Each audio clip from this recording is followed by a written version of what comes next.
सभी दर्शकों को मेरा प्यार भरा नमस्कार। आज हम कारक, कारक चिन्ह और विभक्ति इनके बारे में जानकारी लेंगे।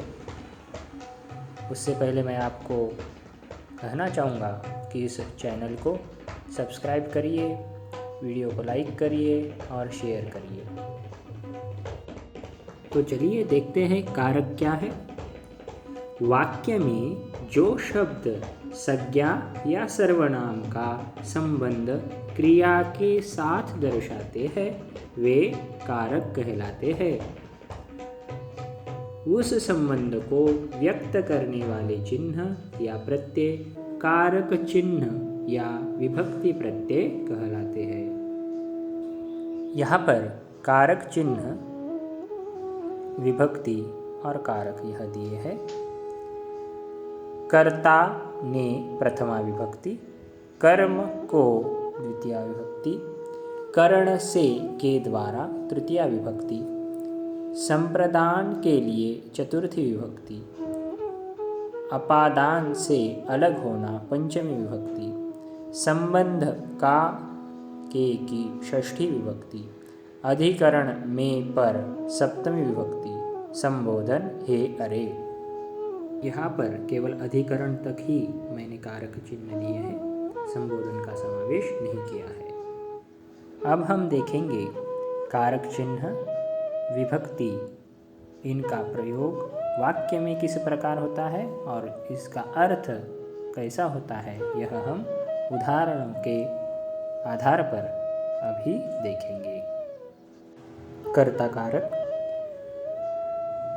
बालकः नमति, छात्रः खादति, माला लिखति, अध्यापकः पाठयति, रामः गच्छति।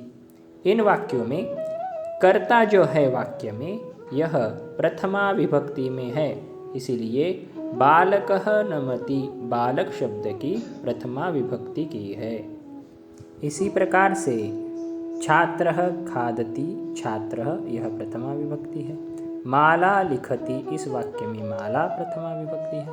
अध्यापकः पाठयति, इस वाक्य में अध्यापकः प्रथमा विभक्ति है। और रामः गच्छति, इस वाक्य में रामः यह प्रथमा विभक्ति है। अब देखेंगे कर्म कारक क्या है। हमें मालूम है कि जिस शब्द पर क्रिया का प्रभाव पड़ता है उसे कर्म कहते हैं।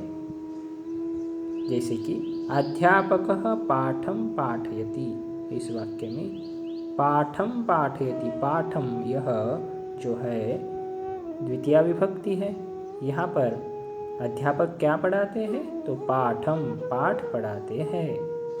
इसी प्रकार बालकः दुग्धं पिबति, माता पुस्तकं यच्छति, राधा गीतं गायति, लक्ष्मणः श्लोकं पठति। इन वाक्यों में पाठं, दुग्धं, पुस्तकं, गीतं, श्लोकं यह सभी शब्द द्वितीया विभक्ति में है क्योंकि यह कर्म है। बालकः दुग्धं पिबति, बालक दूध को पीता है। माता पुस्तकं यच्छति, माता पुस्तक को देती है। राधा गीतं गायति, राधा गीत को गाती है। लक्ष्मणः श्लोकं पठति, लक्ष्मण श्लोक को पढ़ता है। इसी प्रकार कर्म के लिए द्वितीया विभक्ति का प्रयोग संस्कृत में किया जाता है। अब हम देखेंगे करण कारक क्या है। जिस साधन के द्वारा कार्य किया जाता है वह करण कारक कहलाता है। करण कारक के लिए संस्कृत में तृतीया विभक्ति का प्रयोग किया जाता है। जैसे कि छात्रा मुखेन वदति, छात्रा मुख के द्वारा बोलती है। सीता नेत्राभ्यां पश्यति, सीता दो नेत्रों के द्वारा देखती है। गणेशः हस्ताभ्यां खेलति, गणेश दो हाथों के द्वारा खेलता है। गजः पादैः चलति, हाथी पैरों के द्वारा चलता है। छात्राः कन्दुकेन खेलन्ति, छात्रा कन्दुक के द्वारा खेलती है। इन वाक्यों में मुखेन, नेत्राभ्यां, हस्ताभ्यां, पादयः, कंदुकेन, यह सभी शब्द जो है यह तृतीया विभक्ति में है। इसीलिए करण कारक के लिए तृतीया विभक्ति का प्रयोग किया जाता है। अब हम संप्रदान कारक क्या है इसके बारे में जानकारी लेंगे। जिसके लिए कार्य किया जाता है उसमें संप्रदान कारक का प्रयोग होता है। संस्कृत में संप्रदान कारक के लिए चतुर्थी विभक्ति का प्रयोग होता है। संप्रदान कारक के उदाहरण देखते हैं। दीपकः प्रकाशाय भवति, देवाय नमः, लतायै मोदकाः रोचन्ते, महिला भिक्षुकेभ्यः भोजनं यच्छति, जनाः भ्रमणाय उद्यानं गच्छन्ति। इन वाक्यों में प्रकाशाय, देवाय, लतायै, भिक्षुकेभ्यः, भ्रमणाय, यह सभी शब्द जो है यह चतुर्थी विभक्ति में है। इसलिए संप्रदान कारक के लिए चतुर्थी विभक्ति का प्रयोग होता है। यहाँ पर दीपकः प्रकाशाय भवति इस वाक्य में दीपक किस लिए होता है? तो प्रकाश के लिए। तो प्रकाश शब्द की चतुर्थी विभक्ति की है दीपकः प्रकाशाय भवति। देवाय नमः किसके लिए नमस्कार? देव के लिए। इसलिए देवाय नमः देव शब्द की चतुर्थी विभक्ति। अब अगला कारक देखते हैं, अपादान कारक।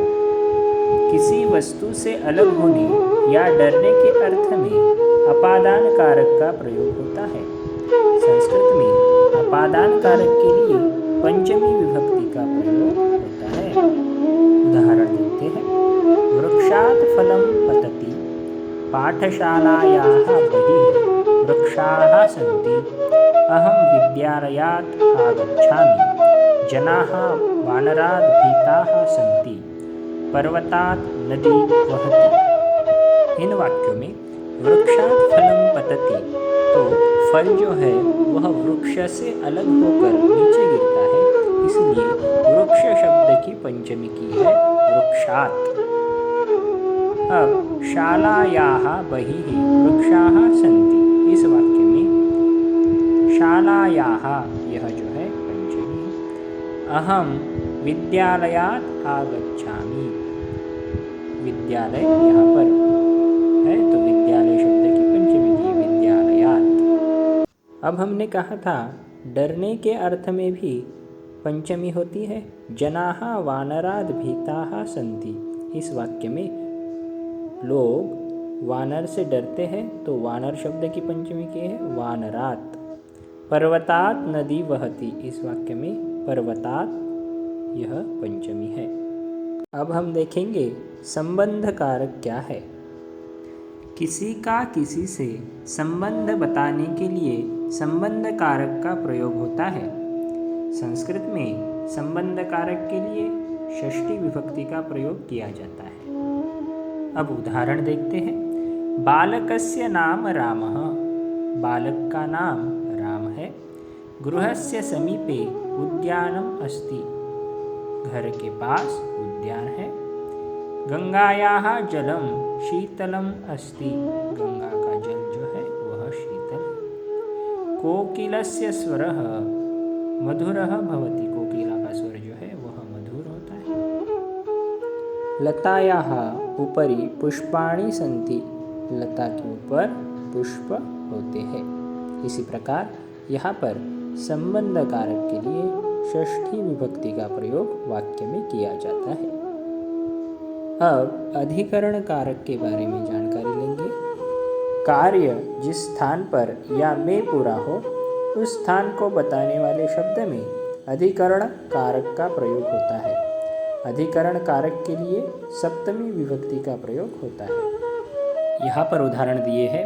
खगाः वृक्षे वसन्ति, छात्राः कक्षायां पठन्ति, सूर्यः प्रभाते उदयति, सिंहाः वने भ्रमन्ति, आश्रमेषु तापसाः यज्ञं कुर्वन्ति। इन वाक्यों में खगाः वृक्षे वसन्ति, पक्षी कहाँ पर होते हैं? वृक्ष पे, तो वृक्ष शब्द की सप्तमी की है। इसी प्रकार छात्राः कक्षायां पठन्ति, यहाँ पर कक्षायां यह सप्तमी है। सूर्यः प्रभाते उदयति, इस वाक्य में प्रभाते यह सप्तमी विभक्ति है। सिंहाः वने भ्रमन्ति, वने यह सप्तमी विभक्ति है। और आश्रमेषु तपसाः यज्ञं कुर्वन्ति। इस प्रकार वाक्य में कार्य या स्थान बताने के लिए पर में इसका प्रयोग होता है, यह कारक चिन्ह है। तो आज हमने कारक क्या है, उनके उदाहरण किस प्रकार होते हैं, वाक्य में विभक्ति का प्रयोग किस प्रकार करना चाहिए, इसके बारे में जानकारी दी। यदि आपको ये वीडियो पसंद आए तो सब्सक्राइब करिए, लाइक करिए और शेयर करिए। धन्यवाद।